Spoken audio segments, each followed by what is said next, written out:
Dear students, हमने अपनी जो पिछली क्लास थी उसमें राष्ट्रीय आय की विभिन्न अवधारणाओं को समझना शुरू किया था। आज की इस क्लास में भी हम जो आगे की कुछ अवधारणाएं हैं राष्ट्रीय आय के बारे में उन्हें समझने का प्रयास करेंगे। जो 6 कंसेप्ट्स हैं, अवधारणाएं हैं राष्ट्रीय आय की, उनके बारे में मैं आपको एक बार वापस बता दूं। राष्ट्रीय आय की 6 बेसिक अवधारणाएं हैं। जीडीपी का कंसेप्ट, ग्रोस डोमेस्टिक प्रोडक्ट कहते हैं उसे। जीएनपी का कंसेप्ट, ग्रोस नेशनल प्रोडक्ट कहते हैं। एनएनपी का कंसेप्ट, नेट नेशनल प्रोडक्ट कहते हैं।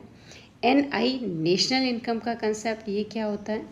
पीआई, पर्सनल इनकम, और डीआई, डिस्पोजेबल इनकम, यानी उपभोग की आय किसे कहते हैं। ये सारे कंसेप्ट्स के बारे में हम समझने का प्रयास करेंगे। पिछली क्लास में जो हमने पढ़ा था जीडीपी और जीएनपी का कंसेप्ट, उसके बारे में मैं आपको एक बार और ब्रीफ कर दूं।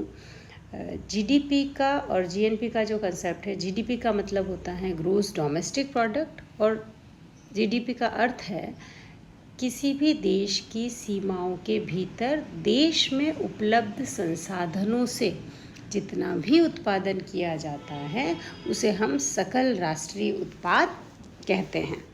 और जीएनपी का मतलब होता है देश की सीमाओं के भीतर जो उत्पादन किया जाता है उसमें अगर हम देश के बाहर से अर्थात विदेशों से भी कोई आय प्राप्त कर रहे हैं उसे जोड़ दिया जाता है तो जीएनपी प्राप्त हो जाती।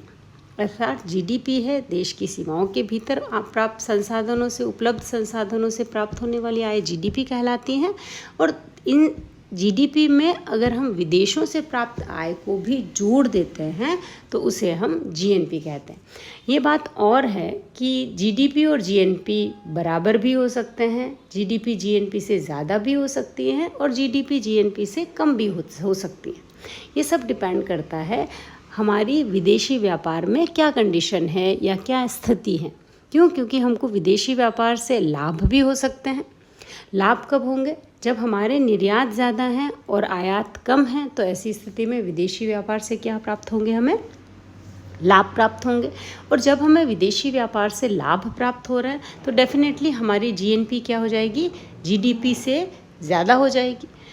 मान लीजिए किसी कारण से व्यापार में घाटा हो रहा है, हानि हो रही है, हमारे आयात काफ़ी ज़्यादा हैं और निर्यात कम है कंपैरेटिवली, तो ऐसे में जो भी डिफरेंस होगा वो व्यापार घाटा कहलाएगा। और वो घाटा जीडीपी में से बाकी निकलता है, तभी जीडीपी में से उस घाटे को हमें घटाना पड़ेगा क्योंकि वो ऋणात्मक प्राप्तियाँ हैं, नेगेटिव अर्निंग्स है, ऋणात्मक है हमारा विदेशी व्यापार। तो उसे जीडीपी से बाकी निकालेंगे तो डेफिनेटली जीडीपी की तुलना में जीएनपी कम हो जाएगी। और इन केस हमारा निर्यात आयात बराबर हैं, व्यापार से लाभ जो व्यापार है वो उसका निर्यात और आयात बराबर हैं, तो न हमको लाभ हो रहा है न हानि, तो ऐसे में जीडीपी और जीएनपी दोनों ही बराबर होगी। तो ये सब चीज़ें आपको ध्यान रखनी है। और जीडीपी और जीएनपी किसे कहते हैं एक बार वापस क्लियर कर लीजिए कि जीडीपी का मतलब है देश की सीमाओं के भीतर उपलब्ध संसाधनों से होने वाला उत्पादन, और जीएनपी में इसी उत्पादन में जीडीपी में ही अगर विदेशी व्यापार को भी जोड़ दिया जाता है तो हमें जीएनपी प्राप्त होती। अब आपका जो नेक्स्ट कंसेप्ट आता है एनएनपी का कंसेप्ट। एनएनपी का मतलब होता है नेट नेशनल प्रोडक्ट, शुद्ध राष्ट्रीय उत्पाद। शुद्ध राष्ट्रीय उत्पाद किसे कहते हैं?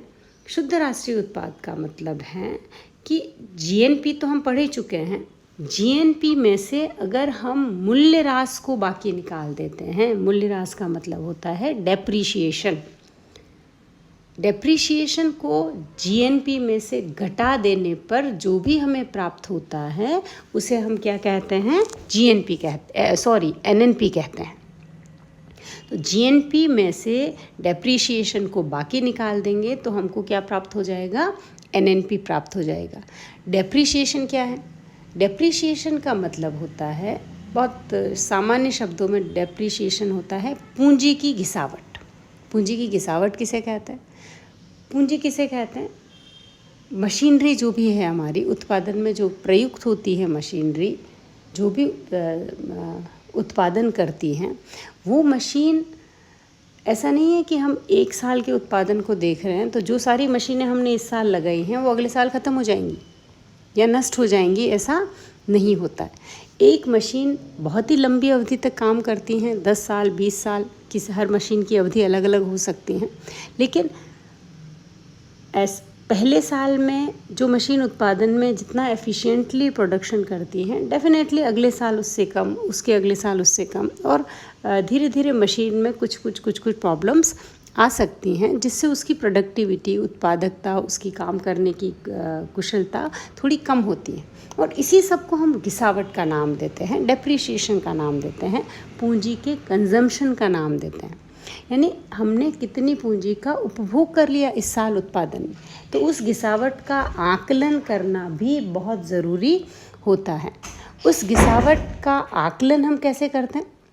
उस गिसावट का आकलन हम मशीन की जितनी लंबी अवधि है और जितने समय तक वो उत्पादन में उत्पादन करने में जितनी वो कंज्यूम हुई है, उसे हम उसकी गिसावट या डेप्रिसिएशन मानते हैं, और उस डेप्रिसिएशन को हम जीएनपी में से बाकी निकाल देते हैं, तो जो हमें प्राप्त होता है वो एनएनपी होता है, अर्थात नेट नेशनल प्रोडक्ट, शुद्ध राष्ट्रीय उत्पाद उसे हम कहते हैं।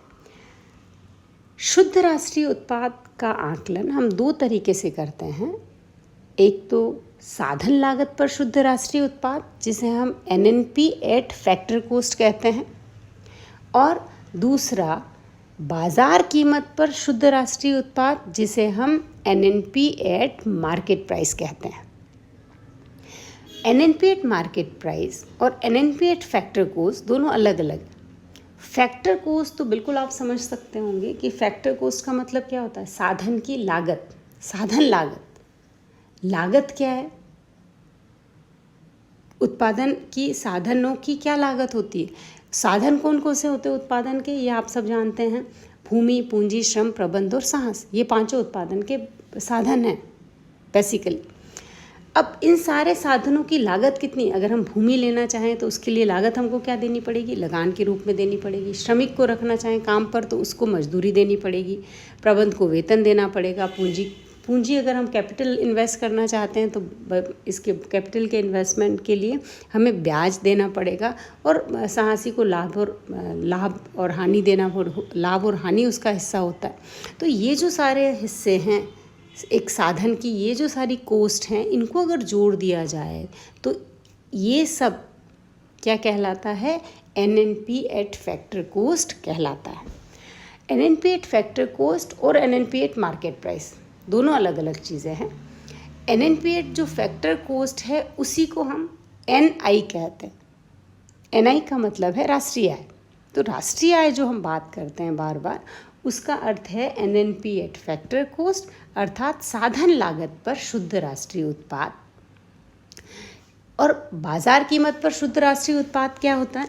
बाज़ार कीमत पर शुद्ध राष्ट्रीय उत्पाद का मतलब है कि इन सब उत्पादन का जो बाज़ार मूल्य है उसके आधार पर आकलन करना एनएनपी एट मार्केट प्राइस कहलाता है, और साधन की लागत के आधार पर कि उस वस्तु के उत्पादन में कितनी लागत आई है उस आधार पर आकलन करना एनएनपी एट फैक्टर कॉस्ट कहलाता है। और एनएनपी एट मार्केट प्राइस और एनएनपी एट फैक्टर कॉस्ट में एक ही अंतर है कि जो एनएनपी एट मार्केट प्राइस है उसमें से अगर हम इनडायरेक्ट टैक्सेस को बाकी निकाल देते हैं और सब्सिडी को जोड़ देते हैं। सब्सिडी को जोड़ते क्यों है? सब्सिडी को जोड़ने का कारण है कि सब्सिडी एक तरीके से अनुदान है जो बाज़ार कीमत पर अगर जोड़ दिया जाता है तभी उसका हम साधन लागत पर आकलन कर सकते हैं। और इनडायरेक्ट टैक्सेस वो कभी भी साधन लागत में ऐड नहीं होंगे, नहीं जुड़ेंगे। साधन लागत जो भी होगी उसमें से इनडायरेक्ट टैक्सेस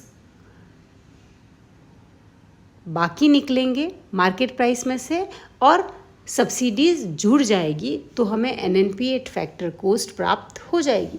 ठीक वैसे ही अगर हमें एनएनपी एट फैक्टर कॉस्ट पता है और NNP मार्केट प्राइस ज्ञात करनी है, तो हम क्या करेंगे, NNP फैक्टर कॉस्ट में से सब्सिडी को क्या करेंगे, बाकी निकाल देंगे और इनडायरेक्ट टैक्सेस को जोड़ देंगे, तो हमें क्या प्राप्त हो जाएगा, NNP मार्केट प्राइस प्राप्त हो जाएगा। इस आधार पर हम NNP मार्केट प्राइस और NNP फैक्टर कॉस्ट का आकलन करते हैं। ये भी ध्यान रखिएगा कि NNP फैक्टर कॉस्ट को ही हम NI राष्ट्रीय आय भी कहते हैं। अगले जो दो कंसेप्ट्स हैं राष्ट्रीय आय के बारे में, वो PI और DI का कंसेप्ट है, पर्सनल इनकम और डिस्पोजेबल इनकम का कंसेप्ट है। पर्सनल इनकम का मतलब होता है अगर हम राष्ट्रीय आय में से कुछ चीज़ें हैं जो राष्ट्रीय आय में तो शामिल होती हैं लेकिन पर्सनल इनकम में वो शामिल नहीं होती, वो राष्ट्र में तो उत्पादन के रूप में है लेकिन वो पर्सनल निजी व्यक्ति के हाथ में नहीं होती हैं, पर्सनल इनकम के रूप में उनका आकलन नहीं किया जाता। तो ये कुछ चीज़ें आपको ध्यान रखनी होंगी कि जैसे सामाजिक सुरक्षा कटौतियाँ हैं वो हम राष्ट्रीय आय में से बाकी निकालेंगे। शेयर्स का वो हिस्सा, कंपनीज सामान्यतः शेयर्स के रूप में अपना हिस्सा बांट देती हैं लेकिन कुछ हिस्सा कंपनी बांटती नहीं है शेयर्स के रूप में, तो जो बांटा नहीं जाता है हिस्सा कंपनीज के द्वारा शेयर के रूप में, वो पर्सनल इनकम में शामिल नहीं होगा। हस्तांतरित भुगतान पर्सनल इनकम में शामिल नहीं होगा और पूंजी कंपनियों पर जो भी टैक्सेस लगाए जाते हैं वो भी पर्सनल इनकम में शामिल नहीं होंगे। अर्थात ये सारी चीज़ें अगर राष्ट्रीय आय में से बाकी निकाल दी जाती हैं तो फिर जो शेष बचता है उसे हम क्या कहते हैं, पर्सनल इनकम कहते हैं। अगला आपका एक कंसेप्ट है DI, डिस्पोजेबल इनकम का।